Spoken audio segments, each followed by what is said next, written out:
नमस्कार, मी डॉक्टर सतीश वसंत शिंदाडकर। आज आपण दाणा मेथी याविषयी बघणार आहोत।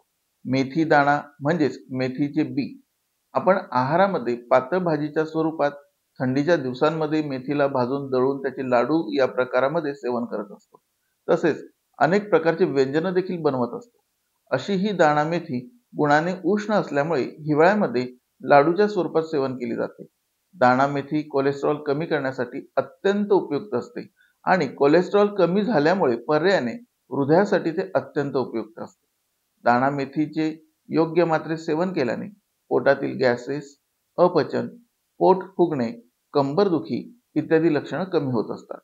प्रसूतीनंतर म्हणजेच डिलिव्हरी नंतर मेथीच्या लाडूंचं सेवन केलं जातं। यामुळे बाळासाठी दुधाची कमतरता होत नाही।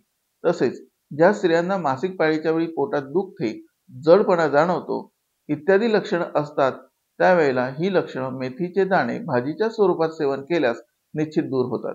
वजन कमी करण्यासाठी सूज आलेली असताना तसेच डायबिटीसमध्ये मेथी दाणे उत्तम काम करत असतात। मेथी ही उष्ण असल्यामुळे पित्त प्रकृती, पित्ताचे विकार, ऑक्टोबरची हीट तसेच उन्हाळ्यामध्ये याचे शक्यतो सेवन करू नये।